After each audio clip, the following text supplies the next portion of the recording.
Okay, welcome to another live stream. So what I've been doing is I've been allocating the encounters to the Excel board. Now it's a bit repetitive. I'm just going to keep doing it, but this time I'll do it on camera. Not much to it. It's really just a matter of cutting and pasting. So I'm cutting and pasting rather than copying and pasting. And sometimes I forget to do that. The reason I'm trying to copy and paste, cut and paste, is so that I can keep a track of what numbers I'm up to. I'm going to reduce the size of this one here a little bit and then bring this over. So you can see that I've decided how many I'm going to have.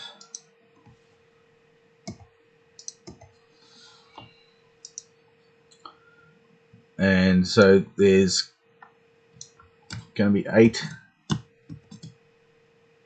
of the imps. So I'm just basically choosing a vacant spot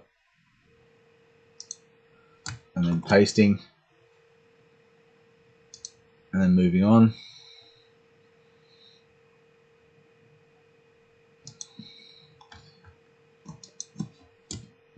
Now, lots of different ways to do it. One of the problems that I've found was just trying to keep track of how many repetitions that I've done. So what I've decided to do is basically, before I start, is to create 8 copies of the same thing. So that's, oops. Okay, so that's one there. So I'm going to go all the way up to the top and start again by pasting them in.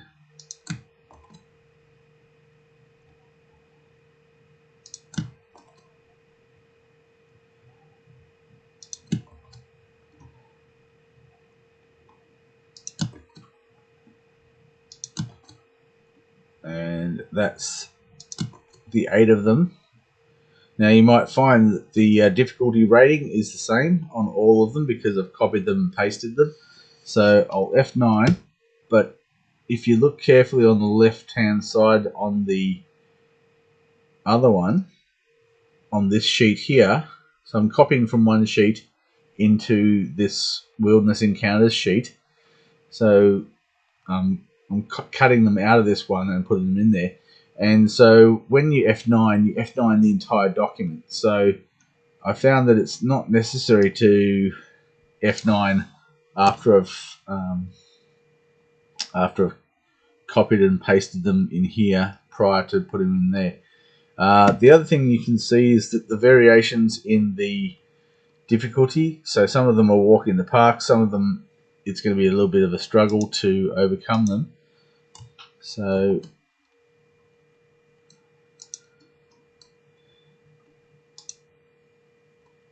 this is, so the variation is kind of like a good representation of why it's dangerous to go out there and adventure.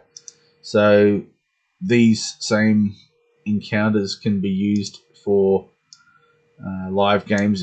If people are out in the field doing adventures, they're not going to be toned down. They're not going to have their difficulty adjusted.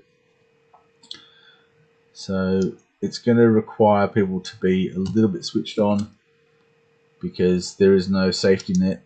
And if their character dies, their character dies. They need to consider that. I mean, even more so than Geopolitical. Allocating your character to a Geopolitical game has a bit of an element of risk in itself, because for every number over the all the modifiers that a geopolitical group can put together, for every point over that in difference between the the difficulty of the creature and of the encounter, and the geopolitical group will basically require the drawing of a bad card, and bad cards, we'll get to those soon. It won't be in this live stream. I'll show that off later, but my intention is to make it so that there are a proportion of cards that are going to be fighting withdrawal cards. So effectively, you lose any progress that you've made, but you stay alive. So that's kind of important.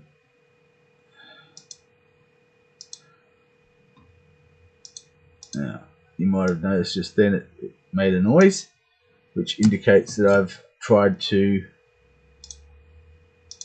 paste into, I've actually cut insufficient cells. So we're getting there. Alright, so where was I? Yeah, so it's not all doom and gloom, it's not all casualties. There are opportunities for, like, that's where standing orders come into it, that, you know, on particular results that, I mean, you have to process through. You continue to process through the cards. So if during the process, it may be that there's deaths, there may be situations where you can't retrieve the body of a comrade, things like that. There may be ones where you are surrounded and you can't get out.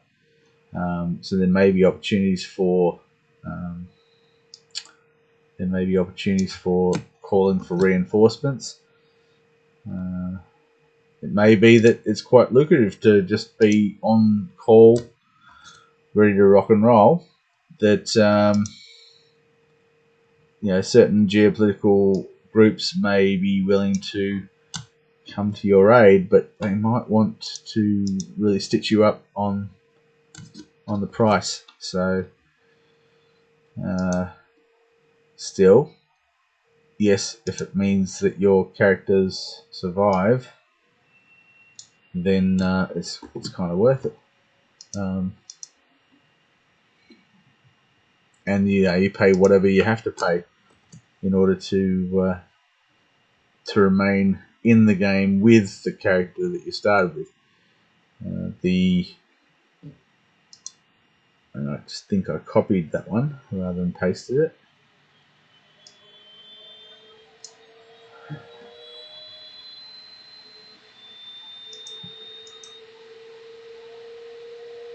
That's an imp, Earth Elemental Imp. Okay, so yes, I did. So I'm going to copy that and paste it over the top of that. And delete that. And delete that. Okay. So I need to cut, not copy. Because, I mean, look, with repetitive things like this, it does happen. And I don't really want to say how frequently it happens that I make mistakes, but as I'm doing this live, you see what I'm doing and you see mistakes I make. But as I've said previously, hopefully I'm not going to have to do this again. This is a once-off deal, and I'll be able to use this. I'll be able to use these sheets without having to allocate them again.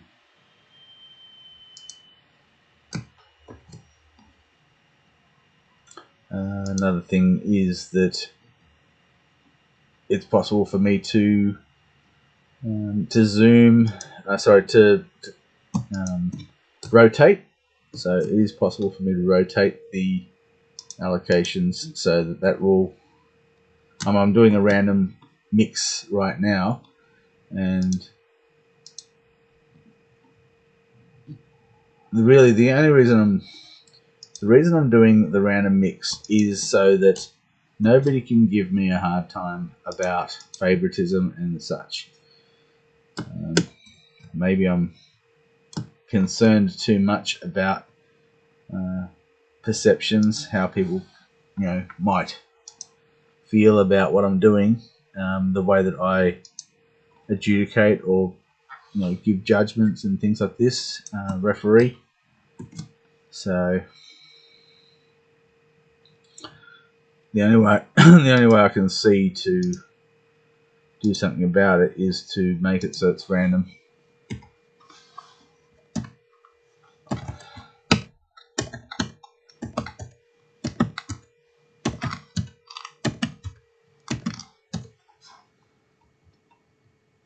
Right, so now 1, 2, 3, 4, 5, 6, 7, 8, 9, 10, 11, 12, 13, 14, 15.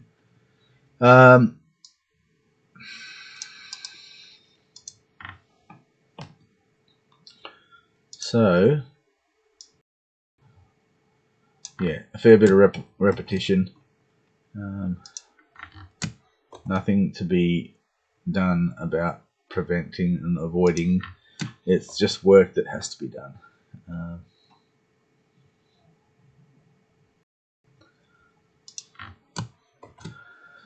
And there may be people who think, oh, well, you could have done this, you could have done that. Well, unfortunately, when you're doing some of this creative work,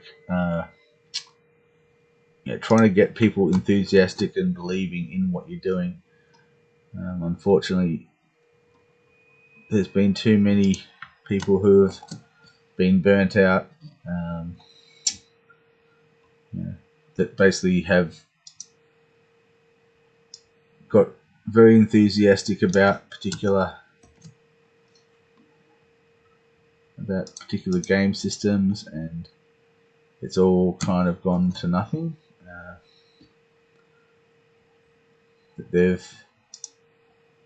If they've contributed hours and hours and hours of their time,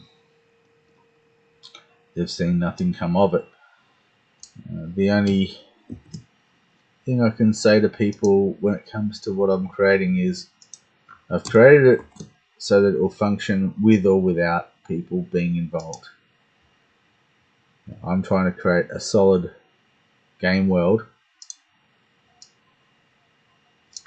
In the past, I've basically, I wrote 180,000 words on a science fiction novel, and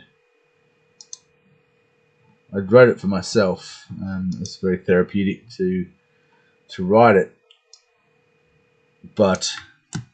and I enjoyed it. And yes, there are select people who have read it, and I've had positive feedback from what they've read. But in terms of publishing, that was not really my intention at all. I love the characters, I love what I did, and so yeah, a lot of it was for myself. So I am creating this for myself. I'm hoping that other people will enjoy it. I'm hoping that I'll be able to prove that it's a stable system. I can hopefully prove that it's not going to just disappear by designing it so it doesn't require players or a large number of players, that it can function honestly, in terms of, when I say honestly, in terms of no favoritism is shown, that everyone's got an equal playing field, and that I can show that I'm taking steps to reduce the potential to be accused of favoritism. Then hopefully that will inspire people to be involved. Additionally, as I've created Renegade Theatre Company as a for-profit company, I'm being straight up front with people and explaining just in that one thing. You know, the expectations of a for-profit company. Well, I'm doing this so that I can basically see some return on the thousands of hours that I've dedicated to it. And the other part of it is that I do want to make it so that I have the control over the future direction, and that it's not in the hands of a committee. I do want to have consultation groups and things like this, but there's a lot of careful planning, and there's a lot of potential for the entire thing to crumble if any changes that are put in place. There's always consequences. The consequences of, for example, just a simple thing like allowing player characters to have access to a bag of holding. Now, if player characters had access to a bag of holding, then they would be able to... There's so many things that could be done with that, and that would be a game breaker.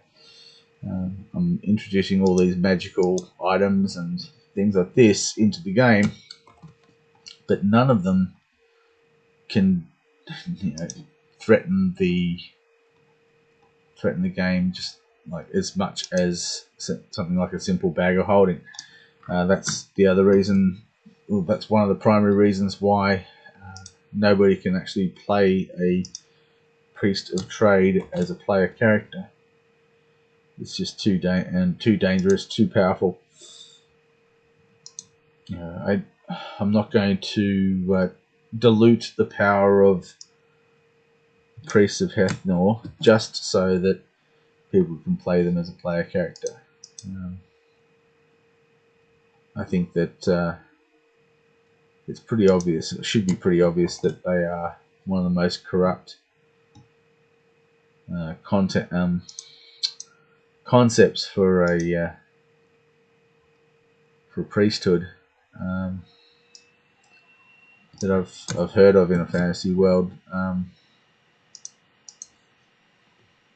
sure that there's plenty of corrupt religions, but these guys, they take it to extremes. Basically, it was like, it'd be really cool if we could have horses, like cavalry. Well, the problem with cavalry is that, well, firstly, if you're doing it live, while you can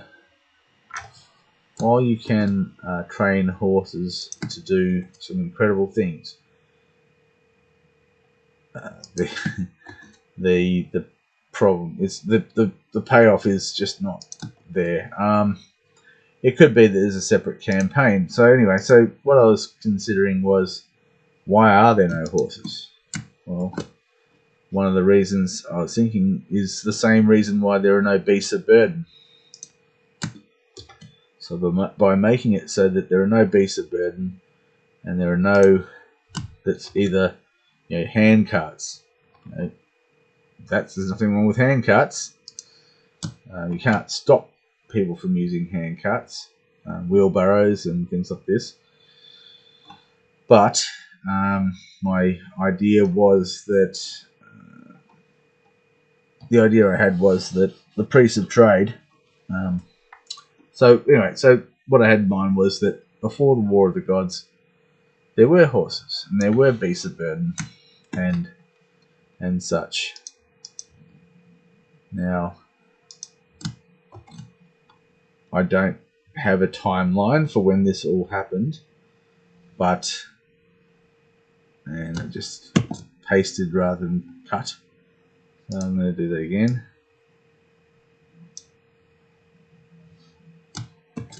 So sorry. So yes, if in the Golden Age before the War of the Gods, if there were beasts of burden and if there were horses and such, that they could have been used in combat. There'd be cavalry and mounted combat, and You'd have wagon trains and the conventional fantasy transportation that you'd see in other fantasy worlds and things like that.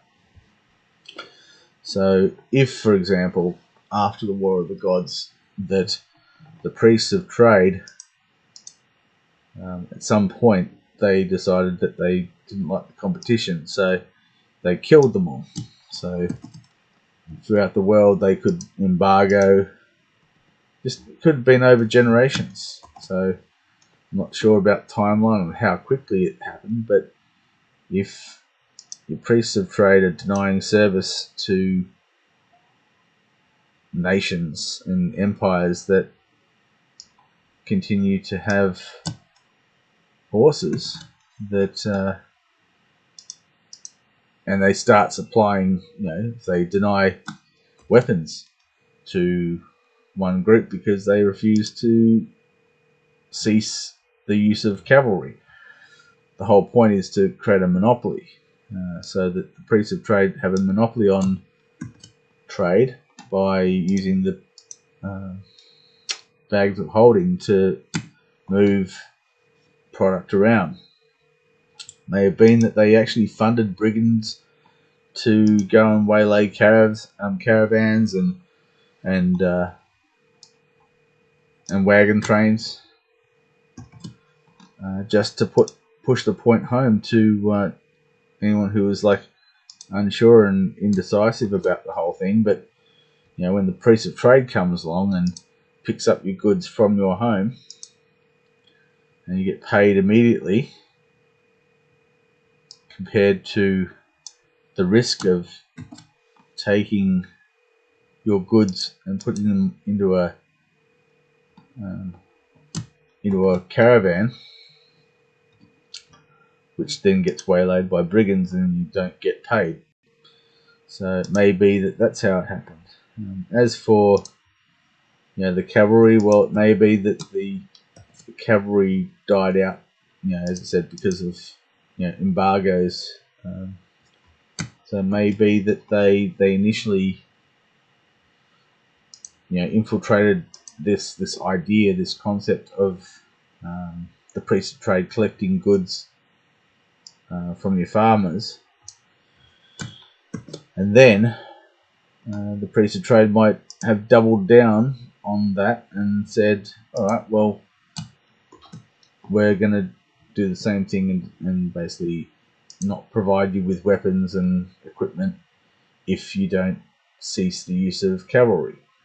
And then that might be the case. So, I mean, the thing is that by trying to create an in-character justification for an out-of-character problem, you don't want to do that too frequently. It's just it's a secret, but it's like an open secret that pretty much every fantasy, live role play, whatever, they all do it. There's no working around it. It's like we're using rubber and foam to represent real weapons. So we're limited in terms of the aesthetics of some of these things. They don't look real by the very fact that they're made of rubber. They're thicker, fatter, all the weight characteristics. So, but I don't believe that there's many that have provided an explanation for why there's no cavalry, aside from, say, the world never having equestrian, never had equine, which, of course, that's possible, and it's plausible to have that.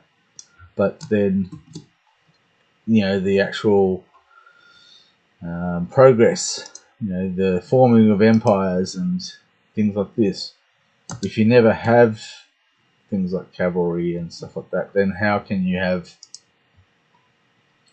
some of these empires forming.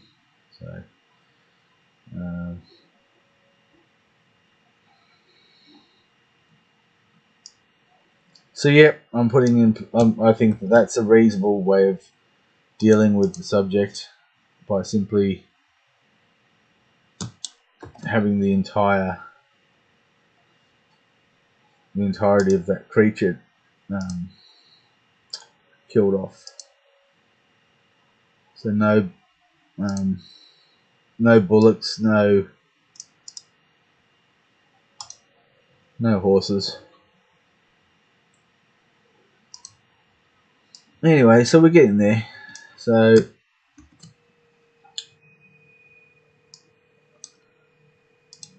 and then I can just keep repeating myself.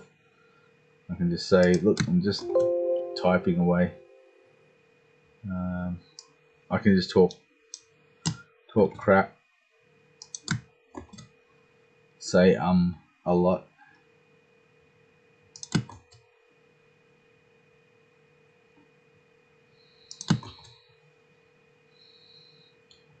But all I can say is I'm doing the best I can, and showing off how I'm building it is, I think it's a very important thing. I was not used to doing this, so I've talked about this for a long time, and I haven't shown off where I'm at. You know, things like getting people to sign non-disclosure agreements and things like that. Well, this is the best that I can think of. That it's not like a Kickstarter and trying to get people to fund it that way.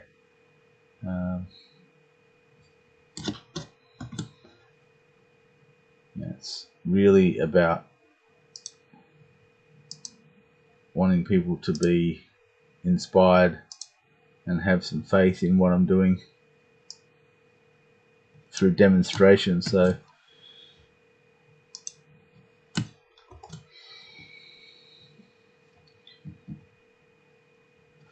the other things like entry level, you know, by making it so that anybody can participate in the geopolitical game, and anyone can basically have authority and, you know, create a group faction. And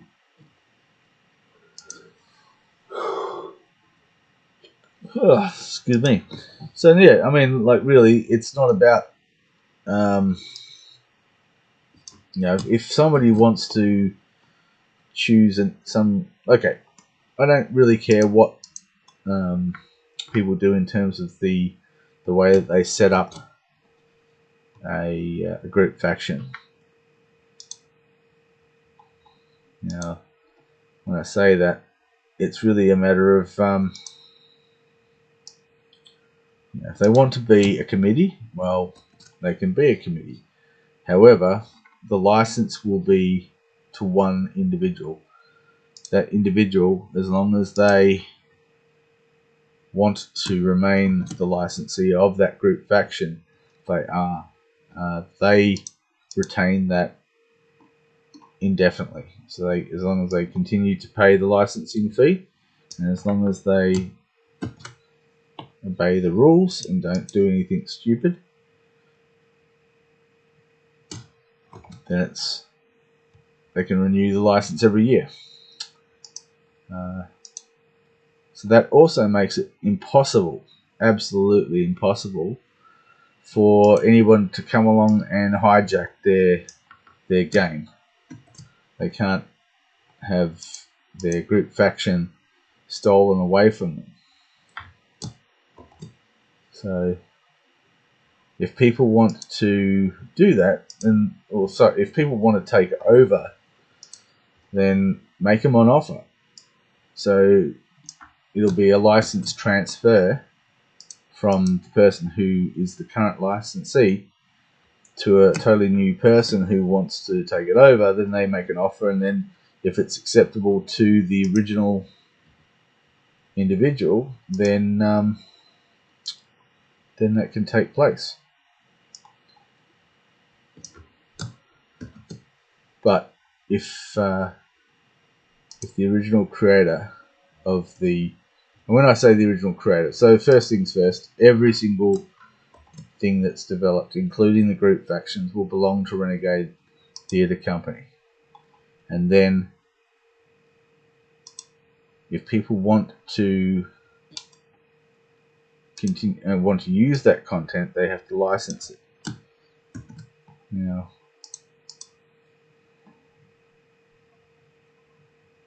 if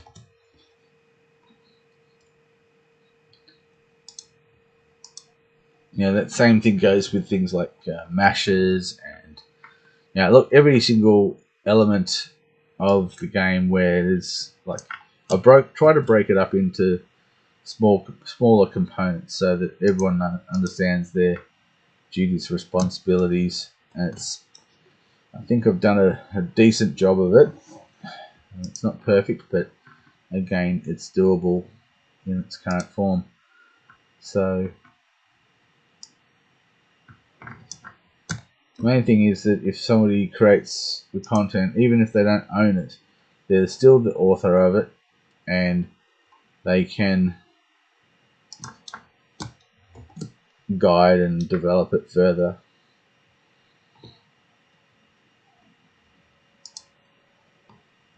I mean, I can always veto some of the things that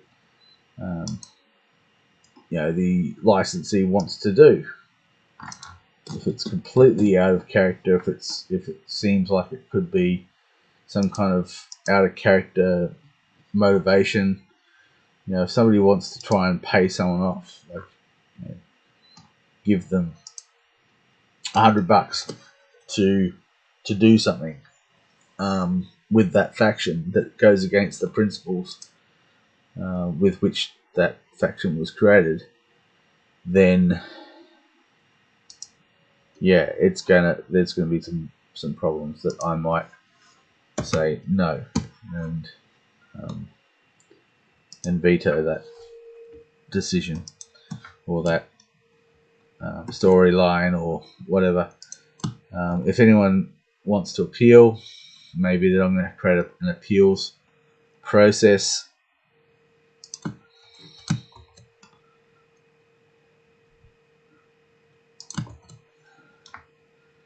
I mean, there's things like conflict of interest that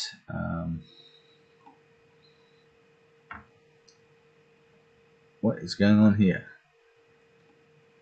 Now, okay.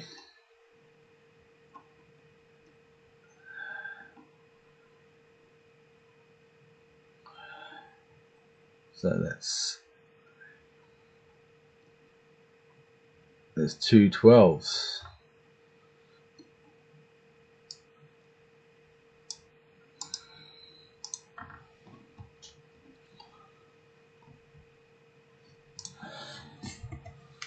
Okay, what have we got here?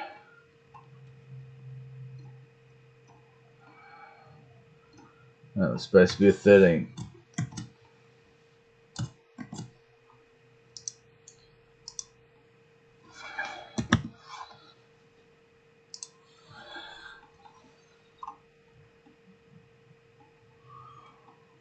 Getting there. Excuse me. Getting there.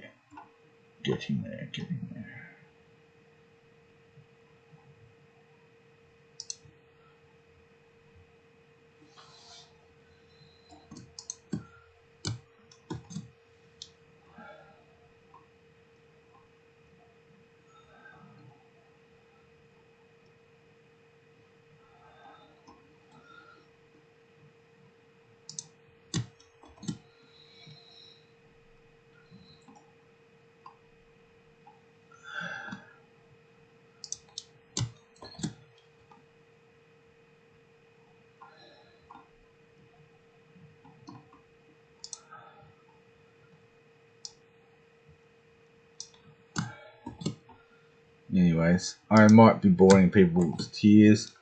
I've got all these ones to place. Then I have the air ones. Then I need to start on the herbal ones, the undead ones, traps, things like this. I need to include those in here as well. So I'm going to continue doing that. But excuse me. It's 11 o'clock now. It's 11 o'clock and I don't know if I'm going to complete this tonight. But also I feel like I am kind of waffling a little bit more than I realise that when I'm tired, I've been doing that a little bit more than normal. So I don't particularly want that to be what you're listening to. I don't think that's very entertaining for you to hear me yawning and waffling and being really tired doing some of this content creation and things like that. So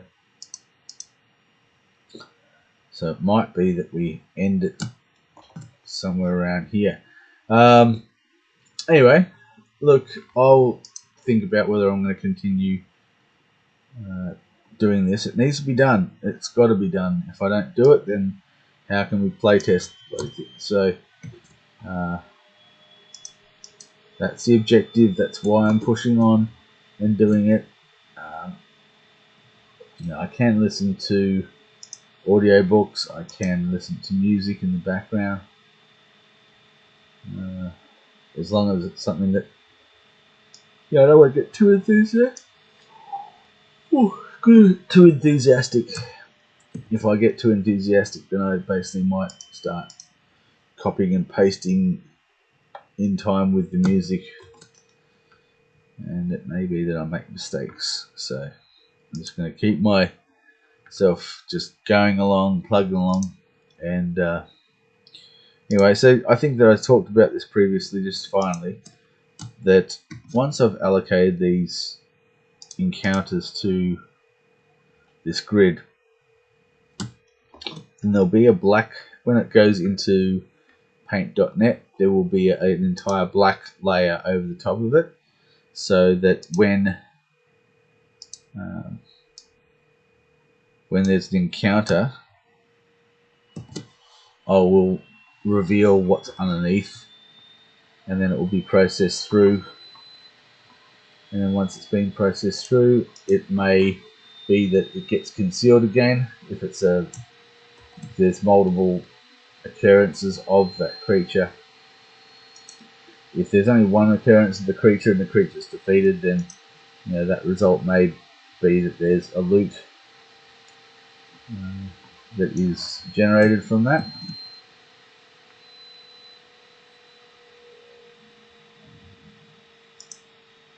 And if not, then the card will basically be concealed again. If it's a complete victory, then the card will not go back into the deck.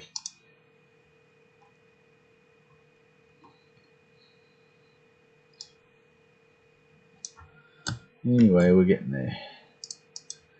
Anyway, I think that, as I said, it's going to get boring for people, so I might stop it there.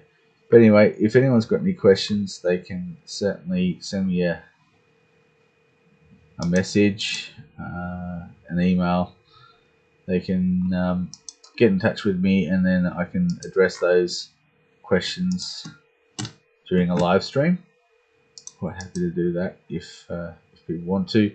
And if anyone wants some more information about what I'm up to and the world that I've created, then just go to renegadelarp.com and have a look at that.